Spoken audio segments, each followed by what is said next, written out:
Glória a Deus.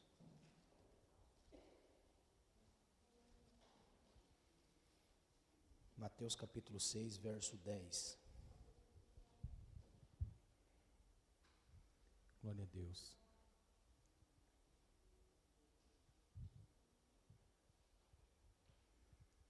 Amém?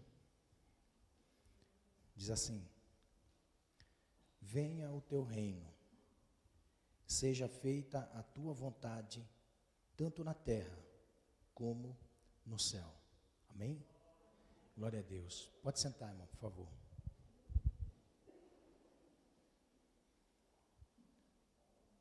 Eu quero que você ore comigo nesse momento.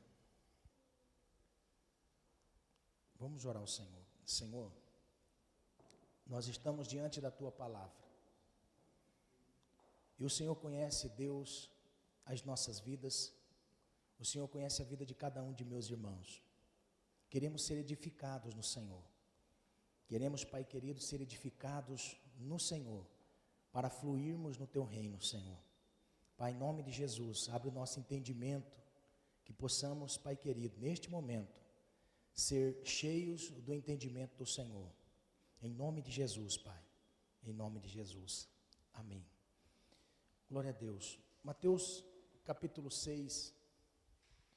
Eu sempre digo assim,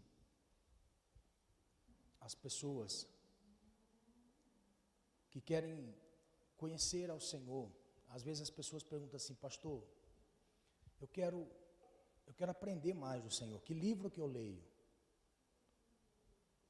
Por onde eu começo? Antigo Testamento, Novo Testamento? Aí eu digo assim, irmão, se você quer aprender a respeito do reino de Deus, comece lendo Mateus. Aí eu ouvi um dia uma pessoa falando assim: pastor, mas eu não consigo entender as coisas que está escrito lá. Eu não consigo entender. Me confunde muito. Aí eu sou mais sucinto e digo: se você quer conhecer os princípios da nossa fé, leia Mateus capítulo 5, capítulo 6 e capítulo 7. Por quê? Porque nesses 3 capítulos, nós temos aquilo que chamamos de âncora do cristianismo. Âncora da nossa fé.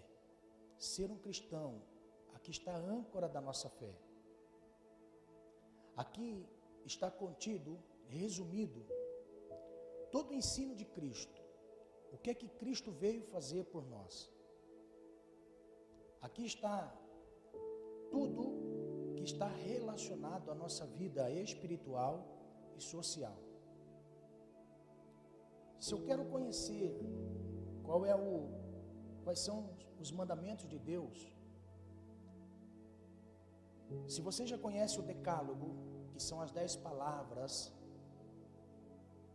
que na realidade são ordenanças de Deus, talvez você já aprendeu desde criança.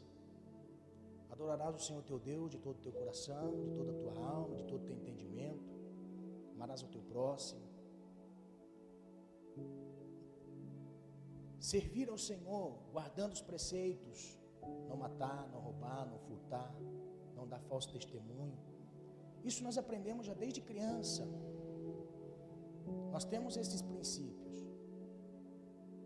que regem as leis espirituais e sociais. Se você quer entender as leis do reino, medite e debruce em cima desses 3 capítulos que Jesus nos ensina. Aqui está contido segredos para nós vencermos a ansiedade, para nós vencermos a dúvida, para nós vencermos os nossos desejos, para nós, muitas vezes, se debruçarmos em cima dos nossos direitos. Esses 3 capítulos expressam para nós as verdades do que nós chamamos de cristianismo, e que isto, na realidade, é uma força contrária àquilo que nós queremos e que precisamos, nas nossas vidas, estar familiarizado e disposto a viver isso. É por isso que surgem as lutas. Quando as pessoas falam assim: nossa, como é difícil ser crente. Não é que é difícil ser crente, é difícil seguir as regras do reino. O conflito entre o reino de Deus, que é regido pelo Espírito, que nos convence destas coisas, ele dá de frente com as nossas vontades, com aquilo que eu desejo.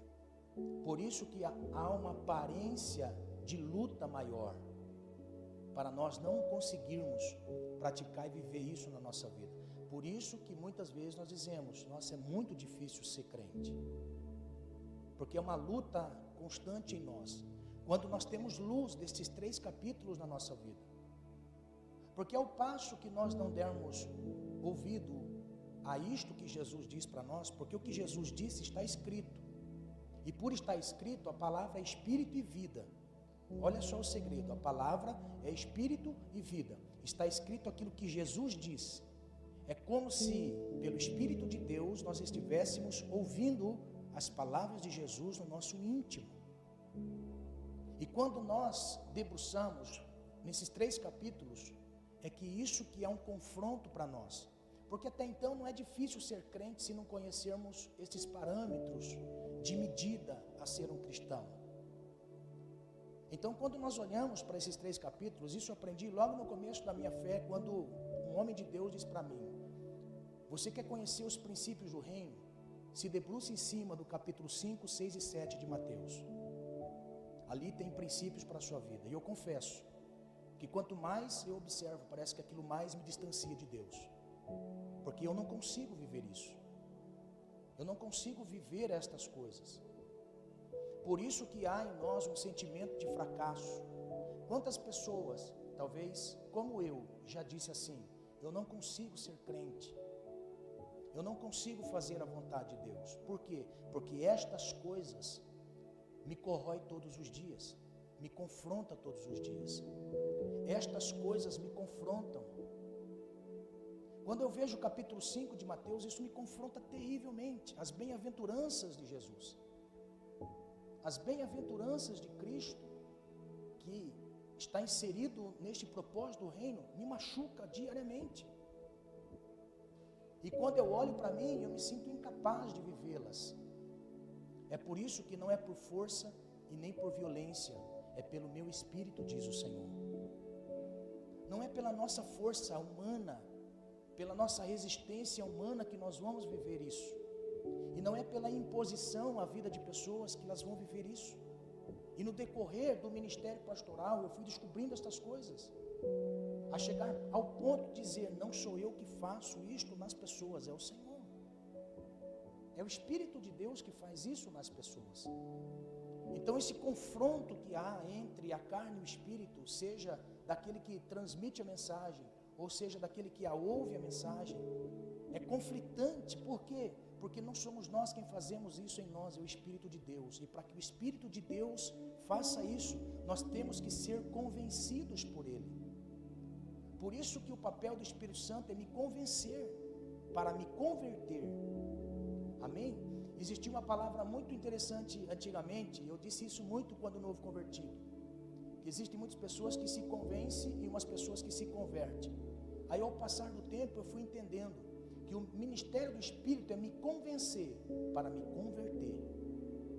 E este é o propósito do Espírito Santo, é me convencer a ponto de eu chegar e dizer assim: eu me rendo, eu estou errado, quem está certo é o Senhor. Aleluia, isso quem faz é o Espírito.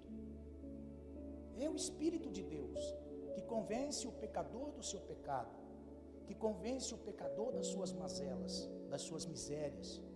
Então quando eu me debruço em cima desses 3 capítulos, eu vejo a virtude do Espírito fluindo em mim para me convencer das realidades espirituais contidas na Bíblia. E quando eu vejo isso, eu digo ao Senhor: eu não consigo. É por isso que eu preciso orar mais, é por isso que eu preciso me consagrar mais, é por isso que eu preciso me doar mais, é por isso que eu preciso me entregar ao Senhor verdadeiramente. Então quando nós olhamos para a oração do Pai Nosso, Jesus não queria que nós fôssemos 2 classes de pessoas, nem fariseu e nem gentil. Porque se você pegar o capítulo 6, que antecede o ensinamento de Jesus, a oração modelo, que muitas pessoas conhecem como oração do Pai Nosso, quantas pessoas já ouviram, vamos fazer oração do Pai Nosso? Quantas vezes eu, quando criança, orei a oração do Pai Nosso? E ali eu falava as palavras da oração do Pai Nosso. E eu fui forçado a aprender a oração do Pai Nosso, porque antigamente tinha aquelas novenas. Você lembra daquelas novenas? Quando as pessoas faziam nas casas. Então se reuniam nas casas e faziam as novenas, que eram as orações. E nas novenas, mano, se dá risada, né, mano?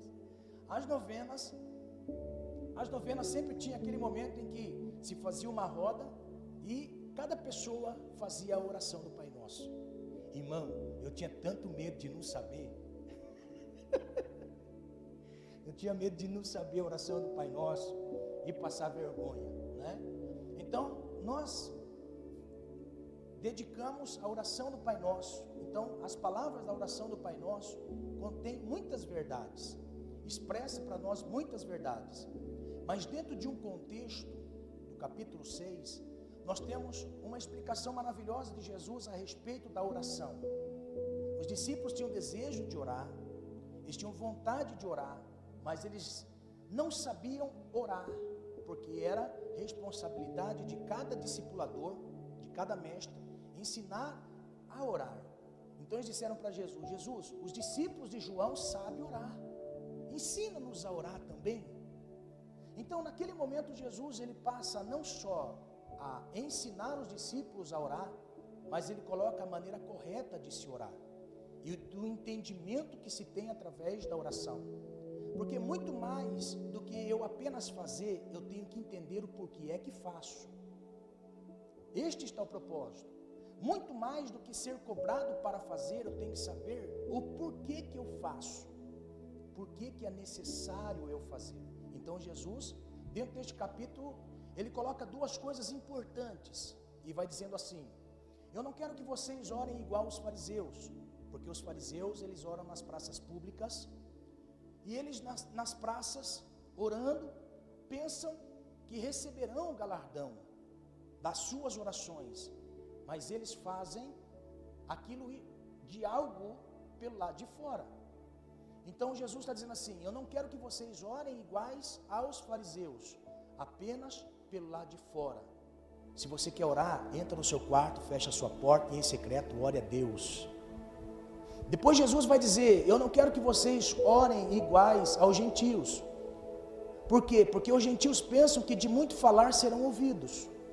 Na realidade, Jesus estava ensinando que nas orações repetitivas do gentio a outros deuses, eles não responderiam às suas orações pelas palavras repetitivas. Não é por muito falar, por muito repetir, que as suas orações serão respondidas. Mas quando Jesus ele ensina aos seus discípulos, ele deixa claro que a oração teria alguns princípios para que houvesse uma resposta. Então Jesus começa dizendo: olha, vocês vão orar assim. Então quando Jesus diz vocês vão orar assim, Jesus não queria que eu ficasse fazendo isto em praça pública, esta oração em praça pública, e também que não fosse repetitivo. Olha só que interessante. Por quê? Porque o que Jesus queria ensinar a eles era o segredo que estava contido nestas palavras, ou seja, era um modelo para ser aplicado de outras maneiras. Era apenas um modelo, era apenas um esboço daquilo que ele queria que os discípulos entendessem, e compreendendo isso, eles estariam orando ao Senhor. Então ele começa: Pai nosso que estás no céu, santificado seja o teu nome. Venha a nós o teu reino, seja feita a tua vontade, assim na terra como é no céu. O pão nosso de cada dia dá-nos hoje, perdoa as nossas dívidas, como nós perdoamos os nossos devedores. Não nos induza à tentação, mas livra-nos de todo mal, porque teu reino e a glória para todo sempre. Amém. Então olha só, quando Jesus ele diz estas palavras, eu posso entender isso muito claro, porque os discípulos conheciam os segredos dos ensinamentos de Jesus. Eu não acredito que Jesus deixava as coisas por oculto, e tudo isso que está escrito não eram as 24 horas de vida de Jesus, vividas por dia junto com os discípulos, porque os discípulos estavam com Jesus todos os momentos, dormiam com Jesus, no mesmo ambiente que Jesus, acordavam com Jesus, ministravam com Jesus, eles estavam itinerantes com Jesus. Eu tenho uma firme convicção que surgiu no coração deles uma dúvida. Eu posso conjecturar isso como ministro do Evangelho, eu posso conjecturar para que você entenda que as coisas que os discípulos passam agora a compreender, porque isso é o reino, são princípios do reino. Então eles chegam para Jesus talvez e perguntam assim: mestre, nos ensina aquela oração. O que significa aquela oração? Porque se você for pegar a oração de Jesus, você deixar ela um esqueleto, e você for ver frase por frase de Jesus, ali está contido três segredos na oração de Jesus, ou 3 classes de oração que Jesus nos ensina. Primeiro, reconhecer com quem nós estamos falando. Pai nosso que estais nos céus. Reconhecer a paternidade de Deus. Por isso que Jesus ele vai dizer: vós sendo maus sabeis dar boas coisas a vossos filhos, quanto mais o vosso Pai que estais nos céus. Então a ideia que Jesus quer transmitir a eles é: existe um Deus que é Pai. Depois Jesus ensina os seus discípulos a priorizar a vontade de Deus e não as vontades próprias. Por quê? Porque se na sequência Jesus ensina: santificado seja o teu nome, venha a nós o teu reino, seja feita a tua vontade. 3 coisas que Jesus quer que nós façamos nesta vida, antes de nós buscarmos os nossos interesses na oração. É entender qual é a vontade de Deus e o propósito de Deus para essa vida. Você já percebeu que nas nossas orações, eu não estou dizendo somente essa oração em público que nós fazemos juntamente com os irmãos, que isto se chama oração intercessória, e que isto Paulo conclamava a igreja que fizesse por ele dia e noite, que orasse por ele, que clamasse por ele. Ou seja, nas reuniões da oração em que a igreja se reunia, nos locais, sejam em público ou seja em particular, que fizesse oração por ele, oração intercessória. Esta oração você está clamando e suplicando a intervenção de Deus. Agora, o sentido da oração é eu mostrar a dependência de Deus, e nesta oração de dependência saber que Deus tem as suas vontades antes das minhas vontades, que Deus tem propósito antes dos nossos propósitos, e que tudo aquilo que Jesus nos ensinou dessas três direções da oração, esta é entender e compreender a vontade de Deus. Então, se tudo aquilo que eu estou orando ao Senhor, ela está alinhado com a vontade de Deus, você pode ter certeza que Deus, Ele, segundo a sua infinita graça e misericórdia, nos concederá. Quando nós olhamos para a última parte, nós vemos que a necessidade de cada um de nós, que é o pão nosso de cada dia, que é as nossas dívidas e os nossos devedores, e nos livrar de todo mal. Então, Jesus ele aplica de forma a entender com quem nós estamos falando, priorizar a vontade e o propósito de Deus, e depois as nossas necessidades. Por quê?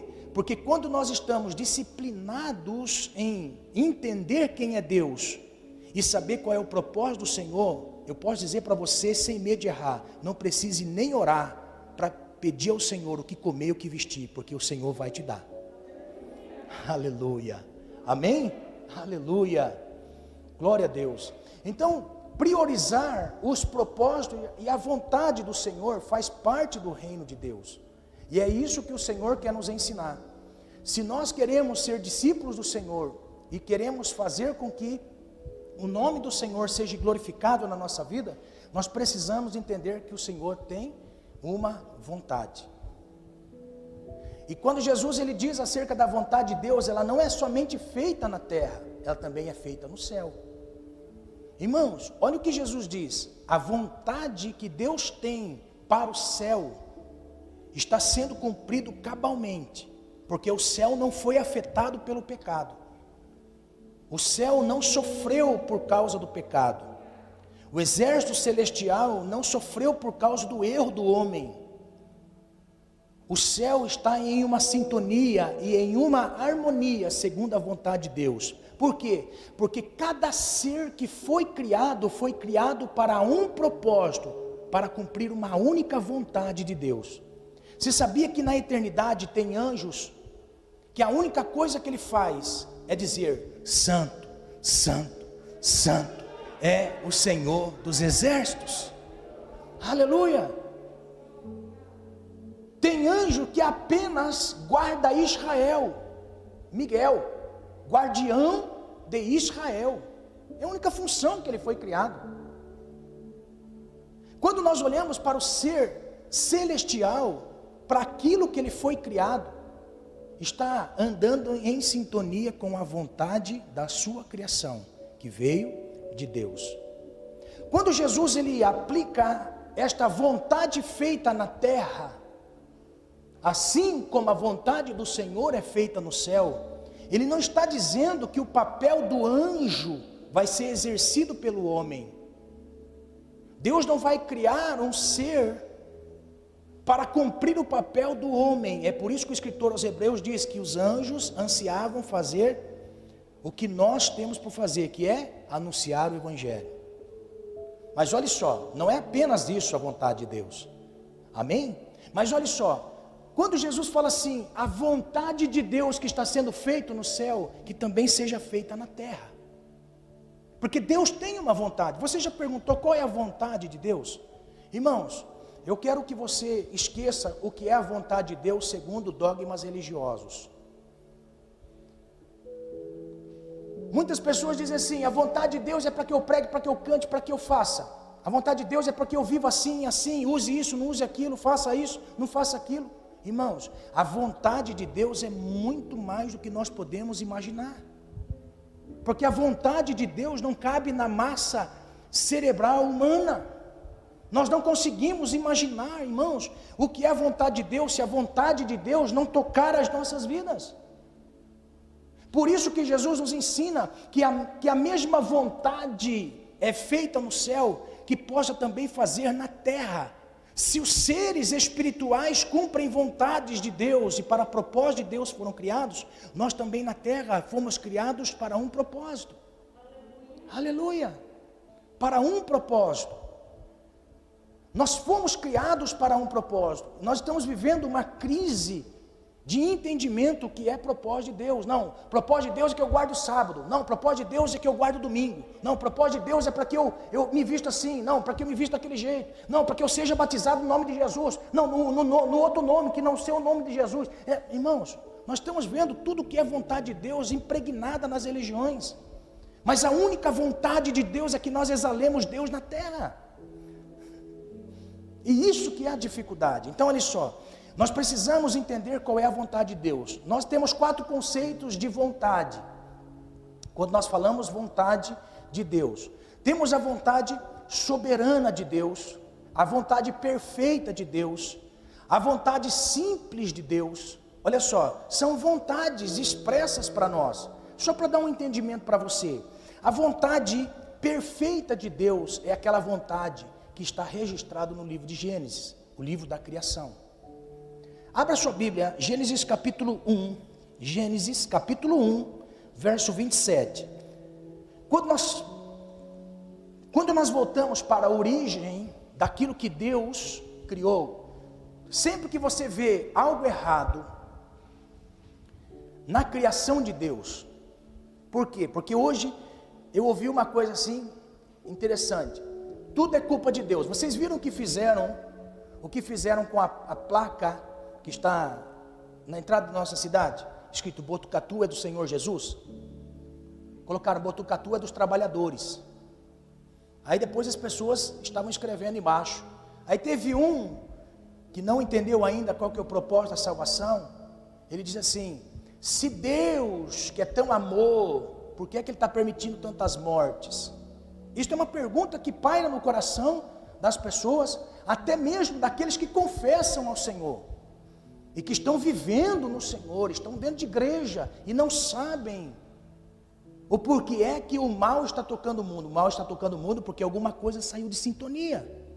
Alguma coisa não está em sintonia, alguma coisa precisa ser mudada. Por quê? Porque o sentido original não era isso. Isso passou a tocar a vida porque alguma coisa foi mudada. Então olha só, qual é a vontade de Deus? Verso 27. E criou Deus o homem à sua imagem, a imagem de Deus o criou, macho e fêmea os criou. Olha só, e Deus abençoou, e Deus lhes disse. Então uma vez Deus criando o homem, e soprando nele o fôlego de vida, se tornando alma vivente, Deus tinha um propósito na criação humana, e Ele disse: frutificai, multiplicai-vos, e enchei a terra, e sujeitai-a, e dominai sobre os peixes do mar, e sobre as aves dos céus, e sobre todo animal que se move sobre a terra. E disse Deus: eis que vos tenho dado toda a erva que dá semente e que está sobre a face de toda a terra, e toda árvore em que há fruto de árvore que há semente, ser-vos-ão para mantimento. E a todo animal da terra,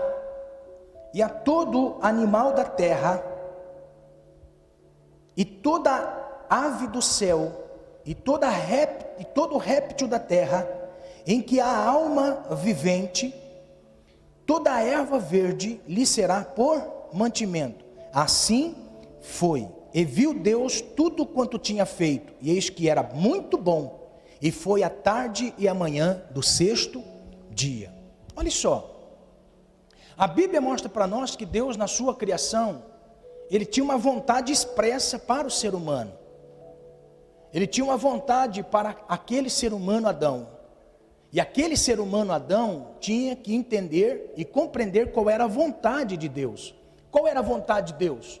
Existem coisas interessantes aqui. Primeiro, Deus queria que eles, verso 28, frutificasse e multiplicasse. Irmãos, multiplicação é fácil.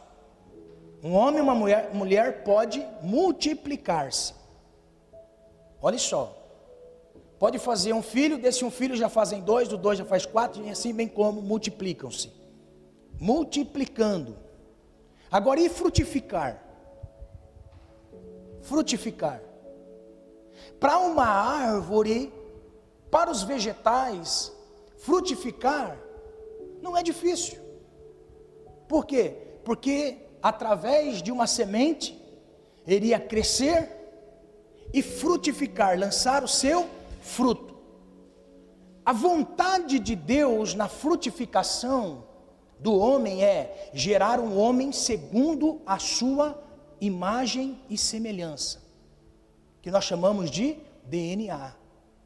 Existe uma semente em cada ser humano que nasce, e esta semente que nasce de cada ser humano é um DNA de seus pais. Olha só, geralmente nós podemos ver, nossa, esse aí é a feição do pai, ou essa é a feição da mãe, não é? Por quê? Porque isto geneticamente é uma semente. Você viu que a palavra sêmen, ela dá origem à palavra semente? Olha só, então veja bem, quando uma semente de maçã é plantada na terra, não vai nascer outra coisa a não ser um pé de maçã, porque a genética da semente gera uma outra árvore parecida com ela. O que Deus estava dizendo? Adão, vocês vão multiplicar, isso é fácil, multiplicar o terreno é fácil, o difícil é multiplicar a genética de Deus em cada filho. A genética de Deus em cada filho. Por quê? Porque a genética dos pais geram os filhos. A genética do pai geram os filhos. Então olha só, a vontade de Deus era para que eles tivessem muitos filhos, mas que fossem a identidade deles. Irmãos, Adão e Eva eram duas pessoas. Eu posso dizer Adão, porque Deus criou primeiro Adão. Adão era o homem mais perfeito que a terra já viu. não existiu ninguém mais perfeito do que Adão. Por isso, os judeus chamam de Adão Kadmon, o homem perfeito, a coroa da criação. A coroa da criação era Adão. Deus criou todas as coisas, irmãos, e você olhando as coisas perfeitas, você fala assim, nossa, que Deus grande. Mas quando olhasse para Adão, Adão era aquela cereja do bolo, era o destaque, era aquilo que era mais perfeito, dentro dele duas naturezas.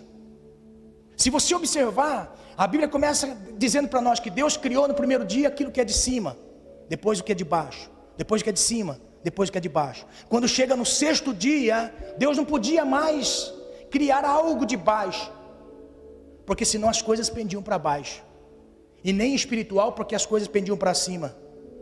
Então Deus cria o homem, Deus faz o homem com duas naturezas, humana e espiritual. Olha só. Então a natureza de Adão era frutificar segundo a sua semente. Agora, imagine Adão caindo, Adão saindo do propósito, Adão errando, porque o pecado é isso, é errar. Errar o alvo, amartia, errar o alvo. Adão errou. Agora se imagine, todos a imagem e semelhança de Adão caído. Não mais Adão perfeito, Adão caído. Então a vontade perfeita de Deus é que este Adão perfeito não sofresse pelas doenças, não sofresse pela fome, não sofresse pelas drogas. Irmão, você pode observar, olha só, como pode um pedacinho de capim deste tamanhinho deixar o homem doidão e trazer muitas desgraças para a família, que é a maconha? Você consegue? Olha só, como pode, irmão, uma cana que você vai aqui no pasto, você tem cana ali, aquilo ali, irmão, destruir famílias. O que Deus queria? Que o homem dominasse sobre todas as coisas, mas a partir daquele momento ele passa a ser dominado pelas coisas. Ele deixa a essência de Deus na perfeição, para agora gerar pessoas iguaizinhas a ele no erro. Agora você imagina, irmãos, a desgraça que Adão passou a viver, e que não era a vontade de Deus. Por quê? Porque a vontade de Deus era frutificar, multiplicar, ser dominador e não ser dominado. A terra por si só ia frutificar na vida de Adão. Irmão, isso aqui não é teologia da prosperidade não, isso aqui é a vontade de Deus. Que Deus nos abençoe em todas as classes sociais da nossa vida. Porque quando nós falamos de bênção de Deus, em prosperidade financeira, em prosperidade material, irmãos, grave bem o que eu vou dizer, nem todos vão ser ricos como Bill Gates. Nem todos vão ser poderosos como estes homens, como alguns outros homens. Mas todos nós podemos desfrutar da prosperidade e da bênção de Deus, nas classes sociais em que nós vivemos. Existe o rico abençoado por Deus no meio dos ricos, existe o médio no médio, existe o pobre no meio dos pobres. E que todos vivem em prosperidade. Prosperidade não é ter muito, prosperidade é ter sempre. Isto é prosperidade, que é o que Jesus nos ensina. Prosperidade não é ter muito, prosperidade é ter sempre. Mas olha só, a Bíblia mostra para nós que a vontade de Deus, perfeita de Deus, a vontade sem mácula, sem mancha de Deus para nós, é que sejamos abençoados em tudo que somos e em tudo que fazemos. Esta é a vontade de Deus, amém? Em tudo que somos, em tudo que fazemos, é a vontade de Deus. Não é teologia da prosperidade, é a vontade de Deus, amém? Então olha só, esta é a vontade perfeita de Deus. A vontade permissiva de Deus é aquela vontade em que, mesmo eu sendo filho de Deus, eu passo por momentos em que sou levado a ser tentado.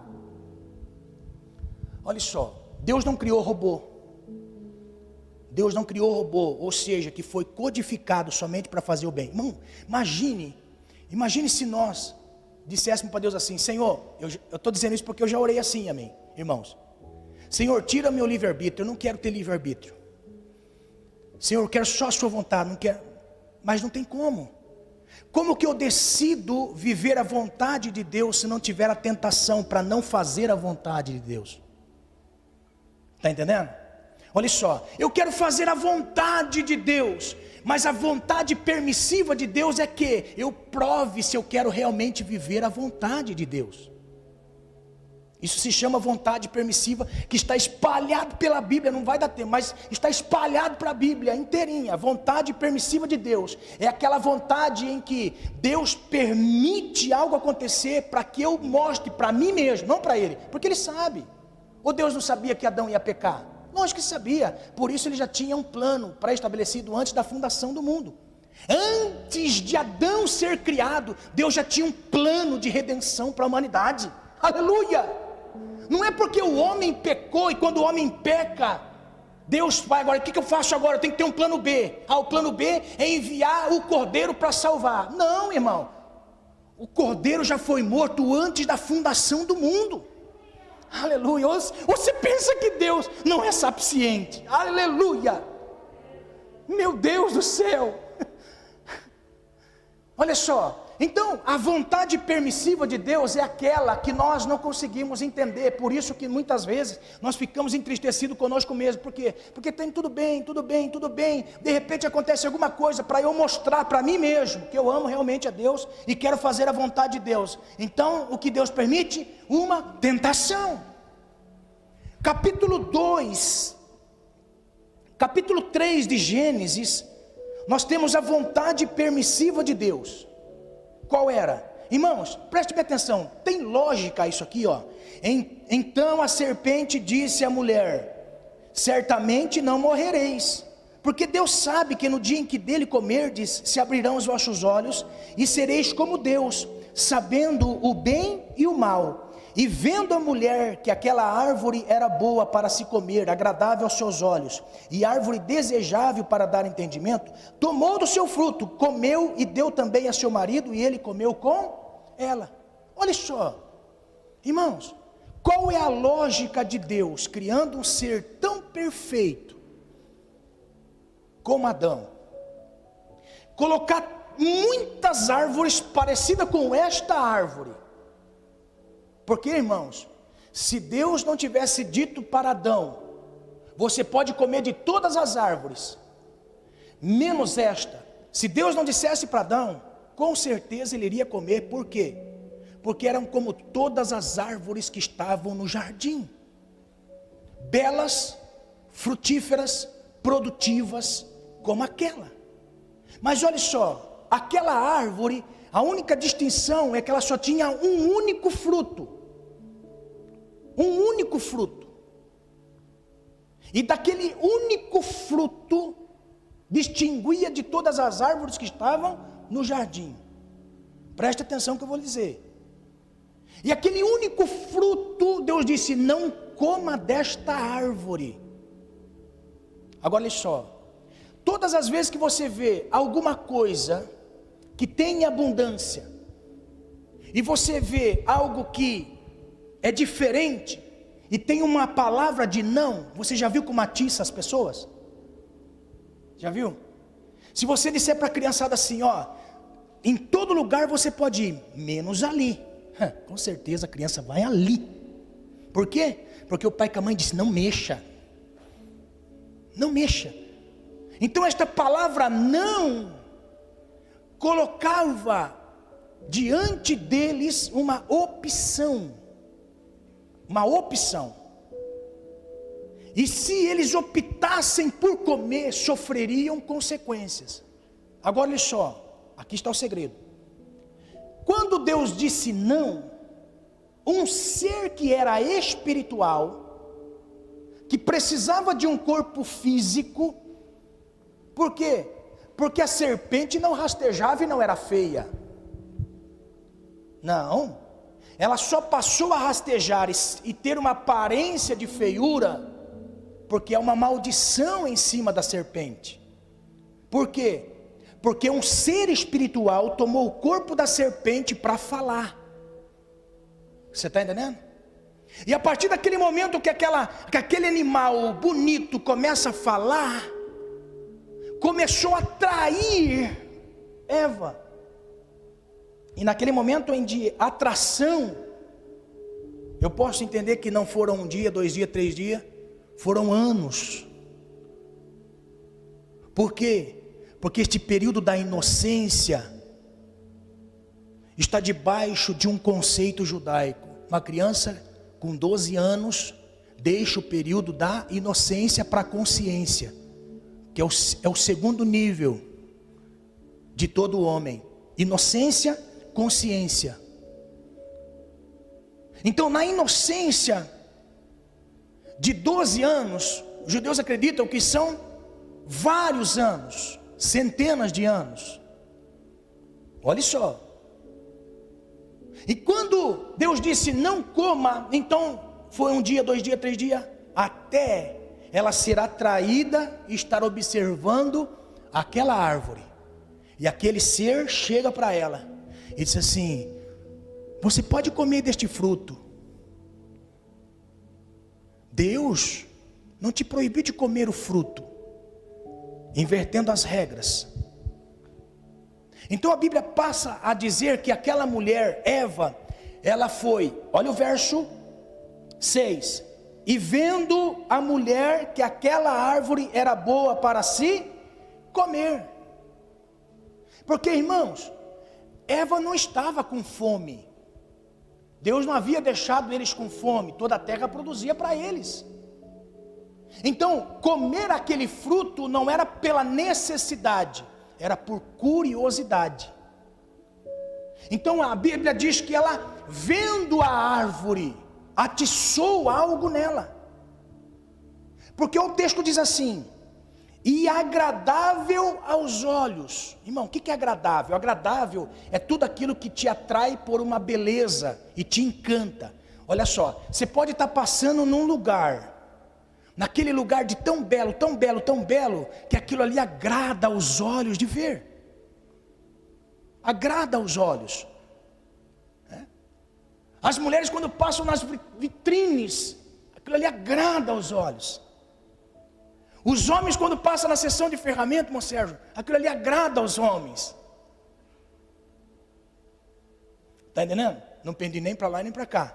Olha só, então, aquilo que agrada, então a mulher estava vendo e aquilo ali agradava. Por aquilo agradar, veio o desejo dentro dela. Olha só, o desejo dentro dela era desejável para dar entendimento, se realmente era aquilo. Foi que daí ela tomou, comeu e deu para o esposo. Agora olha só, isso se chama vontade permissiva. Quando Deus disse não, quando eu obedeço a palavra de Deus e amo Ele, eu não cometo. Por quê? Porque não cometendo, eu estou amando ao Senhor, fazendo a sua vontade. Naquele momento, ela não fez a vontade de Deus, ela fez a vontade da serpente, que foi enganada por Satanás, o diabo. Agora olha só, a vontade permissiva de Deus talvez não seja uma árvore diante dos nossos olhos, não seja um fruto que nós não temos necessidade, mas seja uma atração dentro de nós para vivermos a vontade daquele que nos leva à tentação. Quando eu assim permaneço na minha condição, eu amo ao Senhor e cumpro a sua vontade e não a vontade do meu opressor. Isso é vontade permissiva. Deus permite para provar o nosso amor a Ele, que eu amo realmente a Deus. A vontade permissiva. A vontade soberana de Deus é quando Ele, enviando aquele que iria remir a raça humana para dar acesso novamente para Deus, Ele não perguntou para anjos, para homem, não. Vontade soberana, Deus cumpre sem perguntar a ninguém. Aí nós temos João capítulo 3, enviando o Filho para morrer pelo pecador. vontade soberana. Por isso que Jesus, irmãos, olha só, ele foi fiel em todos os preceitos, porque existia uma vontade que ele tinha que cumprir na terra. Por muitas vezes Jesus disse: eu não faço a minha vontade, mas eu faço a vontade daquele que me enviou. Amém? Jesus, como homem, podia viver como homem nas nossas emoções, ser pintado como Michelangelo, teve mulheres, mas não, ele permaneceu fazendo a vontade de Deus Pai. Agora, a vontade de Deus para as nossas vidas, Jesus revela de 3 formas. João capítulo 6, diz assim, João 6,38. Agora que eu quero chegar, e a mensagem agora passa a ser ministrada nessa noite, a partir do momento que você entendeu as vontades de Deus. A vontade de Deus para as nossas vidas, Jesus revela em 3 pontos importantes. João capítulo 6, diz assim: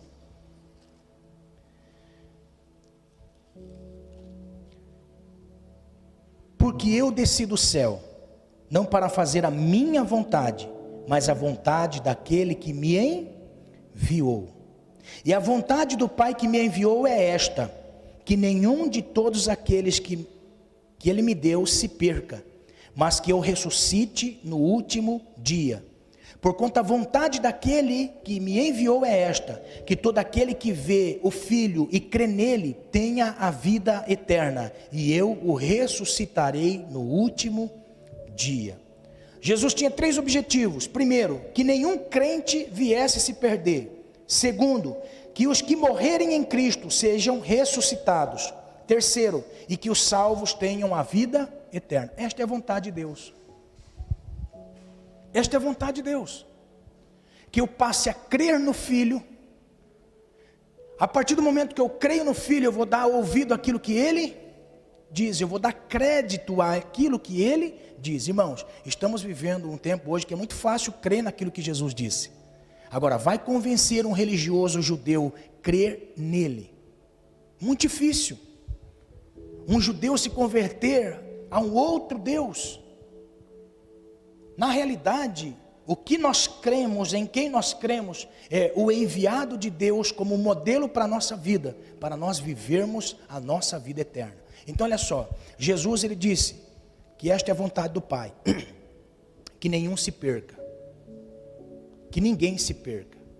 Jesus tinha 12, dos 12 Jesus tinha um que foi perdido. Imagina, irmão, se no ministério de Jesus, na igreja de Jesus, 12 pessoas, ele ganhou 12 pessoas, formou 12 discípulos, desses 12 discípulos que ele formou, no final do ministério de Jesus, desvia da fé.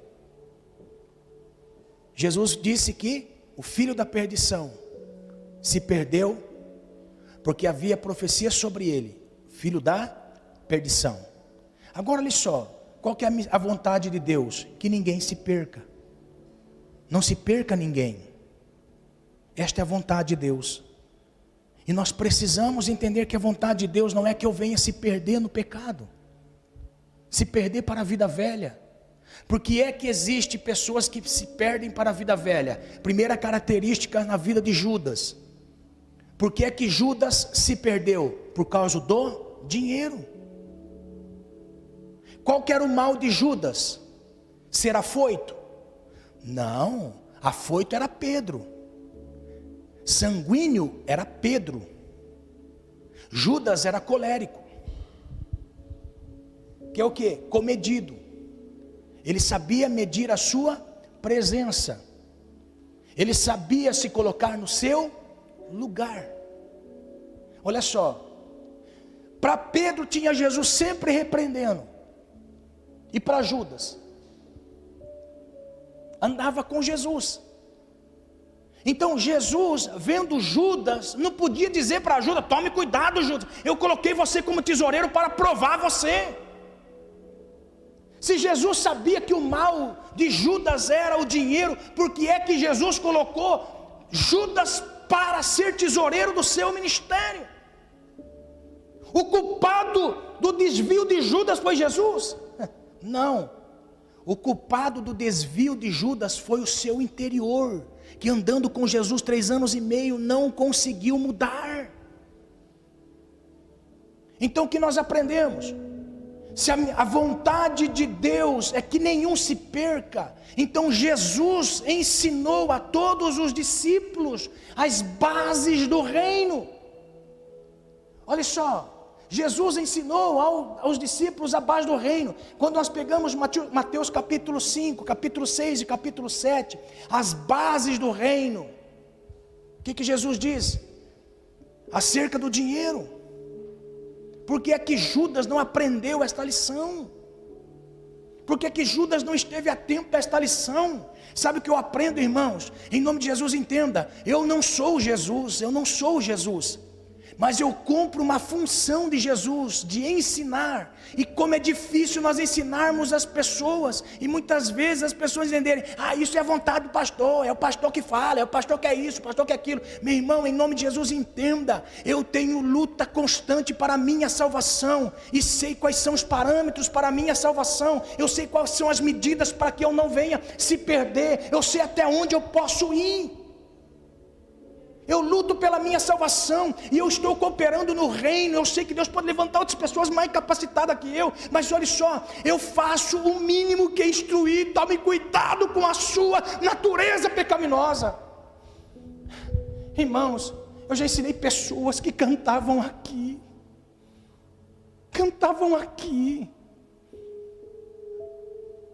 adulterou com pessoas que cantavam aqui.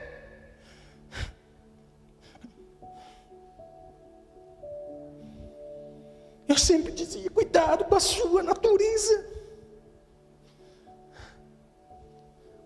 Qual é a vontade de Deus? Que ninguém se perca. Assim como Judas se perdeu por causa da sua natureza. Irmãos, nós temos que ter entendimento. Nós temos um inimigo que luta 24 horas para nos destruir. Sabe quem é? Você mesmo. Todas as vezes que você olhar no espelho, você é seu próprio inimigo. Porque a minha natureza me faz sair da presença de Deus. E a vontade de Deus é que ninguém se perca. Que ninguém se perca. A vontade de Deus é que ninguém se perca. Esta é a vontade de Deus. Eu não sei qual é a sua natureza, eu não sei qual é o seu ponto fraco, eu não sei aonde o inimigo fica 24 horas trabalhando em você e dizendo para você coisas para você fazer. Meu irmão, minha irmã, em nome de Jesus, entenda, o Senhor tem uma vontade de nos abençoar e que nós não venhamos se perder se um dia formos esclarecidos por essa graça. Ele não quer nos perder. Esta é a vontade de Deus, mas em nome de Jesus, entenda, nós temos uma natureza que veio de Adão, e esta natureza está aqui. Se revista do novo homem em nome de Jesus. Aleluia. Irmãos, qual é a vontade de Deus? Que aqueles que morreram em Cristo sejam ressuscitados. Isso aqui é tão interessante. A vontade de Deus é que nós venhamos viver a ressurreição. Irmãos, a vida eterna é real, a morte é real. Sabe por que a morte é real? Porque nós nos deparamos com ela. Então, se esse primeiro tipo de morte nós nos deparamos com ela, se prepare para a morte eterna. Se essa primeira morte é real, que faz separação da alma e espírito, e o corpo vai para o Hades, vai para a sepultura, Minemeton, e a alma vai para o Hades, que é lugar das almas. Se existe a divisão da alma, a separação, para um dia receber um julgamento, irmão, imagine naquele dia, aonde o trono branco de santidade de Deus, que não tem variação de pecado nenhum, julgar toda a raça humana. Amados, em nome de Jesus, entenda, o que Jesus está dizendo é que ninguém se perca, que permaneçam firmes, e que na esperança com que morreram, eles ressuscitem um dia, para a vida eterna no Senhor. Aleluia. Irmãos, isso aqui estava tão impregnado nos ensinos de Jesus, que uma casa que Jesus frequentava, casa de Marta, Maria e Lázaro, esta casa que Jesus frequentava, olha só, Jesus tinha prazer de estar nessa casa. Agora olha que interessante, você acha que Jesus não ensinou isso para Marta, Maria e Lázaro? É claro que ensinou, estava impregnado nos ensinos de Jesus. Olha só, o dia que Lázaro morreu. Lázaro morreu, as irmãs todas chorosas, Jesus não vinha, Jesus aparece. Jesus se comove pelos judeus que estavam ali. Ele pergunta assim: aonde colocaram Lázaro? A Bíblia diz que Marta e Maria levam Jesus até aquele lugar. Quando Jesus olha aquela multidão de pessoas chorando, Jesus se comove e diz assim: Marta, tire a pedra. Mas Senhor, meu irmão já faz 4 dias que está morto, está cheirando mal. Tire a pedra. O que a Bíblia diz? Que Jesus dizia que iria ressuscitar a Lázaro. E o que disse Marta para Jesus? Senhor, eu creio que meu irmão vai viver. Eu creio que meu irmão vai ressuscitar no último dia. Mas Jesus não estava querendo ressuscitar Lázaro no último dia. Aquilo ali era um ensino para todas as pessoas que morressem em Cristo, na esperança do Messias, que iria ser ressuscitado. Olha só. Ela cria tanto, irmão, que ela disse assim: eu creio, Senhor, que meu irmão vai ressuscitar no último dia. Só que Jesus, ele tinha que falar assim: Marta, entenda uma coisa, eu amo tanto vocês, eu amo tanto Lázaro, eu amo tanto essas pessoas aqui, que após a ressurreição, ou seja, tornar Lázaro a vida, muitas pessoas incrédulas vão passar a crer. Por isso que eu creio nos milagres de Jesus, irmão. Por isso que eu creio nos milagres de Jesus, porque os milagres de Jesus atraem as pessoas para Cristo. Aleluia. Lázaro ressuscita Jesus. Lázaro vem à vida. A Bíblia diz que faziam-se romarias na casa de Lázaro, para ver Lázaro ressuscitado. Fazia comboios de pessoas para ver se realmente Lázaro tinha ressuscitado. Amados, o que eu quero dizer? Qual é a vontade de Deus? É que ninguém se perca, que o Senhor ressuscite naquele grande dia da ressurreição dos mortos. Agora, para não se perder, tem que ficar firme, obedecendo a palavra de Deus, obedecendo a vontade do Senhor. Não faça a vontade do inimigo, não faça a vontade de Satanás, faça a vontade de Deus. Faça a vontade de Deus. Porque que Deus permite nesta vontade? Expressar o nosso amor ao Senhor. Ame ao Senhor, viva a vontade de Deus. Eu podia aqui, irmão, passar muitas horas. Olha só, o apóstolo Paulo faz alusão à vontade de Deus e à verdade de Deus. Só que olha só, todo ensino de Cristo, se você pegar o momento em que Eva pega do fruto e come, aqui é uma simbologia. Olha só, ela pegou da árvore que estava pelo lado de fora e coloca pelo lado de dentro. Então, o que contamina o ser humano é a partir do momento que o ventre contaminado venha contaminar toda pessoa. Porque o pecado estava pelo lado de fora, ela coloca o pecado pelo lado de dentro. Uma coisa é você ser tentado por aquilo que teus olhos veem. Uma coisa é você colocar as mãos naquilo que é pecado. A outra coisa é você introduzir na sua vida, você praticar na sua vida. Agora, o apóstolo Paulo, ele tem uma palavra de Jesus muito interessante. Então ele diz assim, 1 Timóteo capítulo 2, verso 4, que quer que todos os homens se salvam e venham ao conhecimento da verdade. Paulo diz, Deus tem uma vontade, que todas as pessoas se salvem. Agora olha só, ele dá continuidade nesta frase, que não está por acaso. Que todas as pessoas sejam salvas, mas que eles tenham o conhecimento da verdade. Este conhecimento da verdade não é algo que você sabe por notícia, é aquilo que toca o seu interior para combater aquilo que é o mal que está em nós. Jesus, ele vai dizer para nós em João 8,32, e conhecereis a verdade, e a verdade vos libertará. Para quem é que Jesus estava dizendo, e conhecereis a verdade vos libertará? Para os fariseus, que eram conhecedores da Torá. Jesus estava introduzindo uma palavra que vinha de afronta ao conhecimento de uma verdade, mas não era a verdade no íntimo para haver libertação. Olha só, porque a palavra conhecer, ela está intrínseca numa relação entre homem e mulher. Quando o apóstolo Paulo fala assim, quando você tiver um relacionamento com uma prostituta, você já se fez pecador, prostituto com ela. Por quê? Porque houve um conhecimento do pecado, estava pelo lado de fora, colocou pelo lado de dentro. Eva tinha o pecado pelo lado de fora e colocou pelo lado de dentro, contaminou. Por isso que a Bíblia diz que ela deu também para seu marido. Olha só, irmão. Agora entenda. Como é que se combate a vontade do mal que está dentro de nós? Tendo a verdade dentro de nós para combater o mal. Tendo esta ligação de conhecimento de verdade.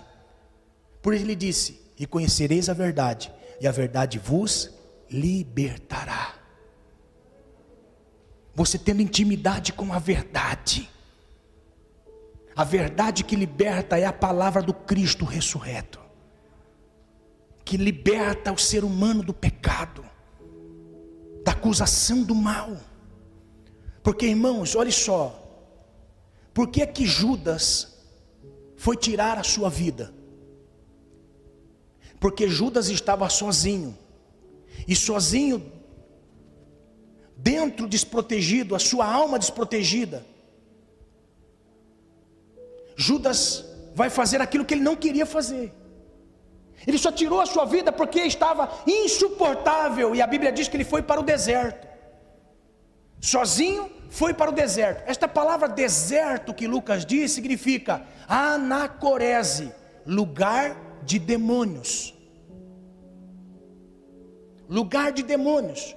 Aonde a figura do deserto significa lugar de demônios. Por que que Jesus foi para anacorese, deserto? Ser tentado pelos demônios. E depois no dia final por Satanás. Agora olha só. O Cristo mostra para nós o caminho para vencer o deserto. É ter a verdade. É ter a intimidade com a verdade do reino. O que o diabo apresentou? Falácia da verdade. Mas Cristo era a verdade e tinha a verdade dentro de si. A verdade sempre prevalece. Agora preste bem atenção, a verdade não é um conhecimento, a verdade é uma pessoa em nós. Por quê? Porque não tem como você convencer uma pessoa se não houver uma outra pessoa. Aleluia. Por isso que Jesus diz, e conhecereis a verdade, tem intimidade com a verdade, porque o Espírito da verdade que está na palavra vai entrar em você, e este Espírito da verdade vai te convencer de que pecado é pecado, e de que verdade tem que ser sempre verdade. Aleluia. Qual é a vontade de Deus? Que você viva na verdade. Viva na verdade. Amém? Nada se tem contra a verdade, senão pela verdade. Aleluia. Qual é a vontade de Deus? Que você viva na verdade. Que o Cristo que liberta, liberta para estar conosco na verdade. Amém? Se coloque de pé, nós vamos encerrar. E eu quero fazer um apelo nessa noite a todos aqueles que querem viver fazendo a vontade de Deus.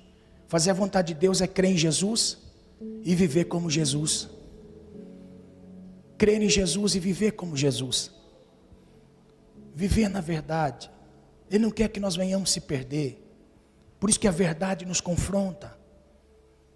Então eu quero nessa noite, tem alguém aqui que quer entregar sua vida ao Senhor? e viver na verdade? Tem alguém? Tem alguém pela internet que quer viver na verdade? Você pode ter certeza que todas as suas mazelas, todas as suas culpas serão perdoadas pelo Senhor. O Senhor vai começar uma nova história na sua vida. Na verdade, Ele não quer que ninguém se perca. Ele veio salvar. Quando nós olhamos João 3,16, o amor de Deus foi tão grande que entregou seu Filho.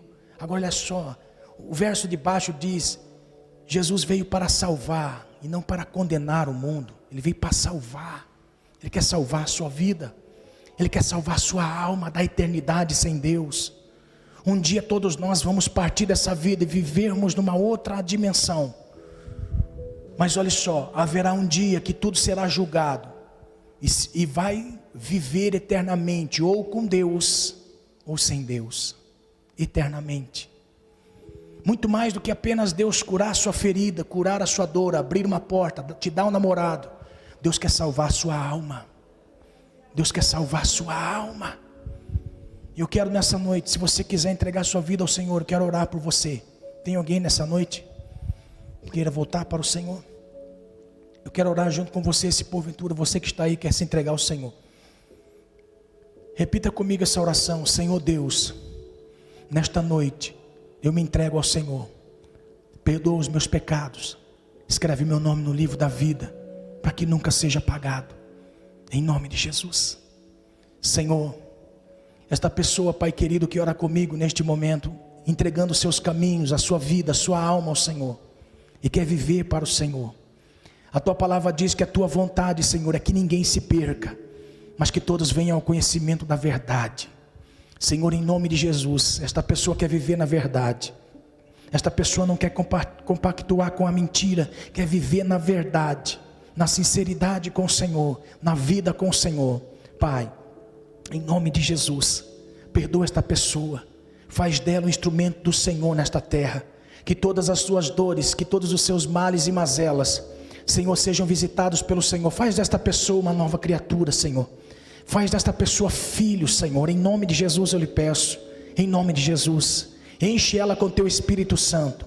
Enche com teu Espírito Santo até transbordar, Senhor. Em nome de Jesus, enche com teu Espírito Santo. Enche com teu Espírito, Senhor, esta pessoa, até ela transbordar e não aguentar, Senhor, e se render completamente ao Senhor. Em nome de Jesus, Pai. Em nome de Jesus. Em nome de Jesus. Amém. Graças a Deus. Que Deus nos abençoe. Que Deus te abençoe em nome de Jesus. Que esta semana seja uma semana da visitação de Deus sobre a sua vida. Amém? Você crê? Crê mesmo? Então abra sua mão assim. Receba a semente desta noite. Receba a porção da palavra nessa noite. Que esta noite seja uma noite abençoada na sua vida, na sua casa, na sua família, na obra das suas mãos. Que a vontade de Deus seja que você prospere em todas as áreas da sua vida. Que haja multiplicação, que haja frutificação, que haja domínio sobre circunstâncias e sobre coisas. Em nome de Jesus, que o Senhor abençoe a sua vida, que o Senhor derrame sobre ti a paz verdadeira, e que venha o Senhor pelejar as suas pelejas, e que ao sair deste lugar, você saia abençoado pelo Senhor, abençoada pelo Senhor, por causa da palavra de Deus. É a palavra de Deus que vai te abençoar. Você caminhando em cima dela, ela que vai te conduzir em nome de Jesus. Senhor, obrigado por esta noite, graças te damos. Que a bênção que o Senhor manifestou sobre nós nessa noite pela tua palavra venha frutificar em nossas vidas. O Senhor não quer que ninguém se perca, porque esta é a tua vontade. Mas se porventura, Senhor, estejamos fora do teu propósito, leva-nos ao teu propósito, Senhor, em nome de Jesus. Abençoe a cada vida, a cada família, para a glória do teu nome, Pai. Em nome de Jesus é o que eu te peço, em nome de Jesus te agradeço. Amém. Graças a Deus.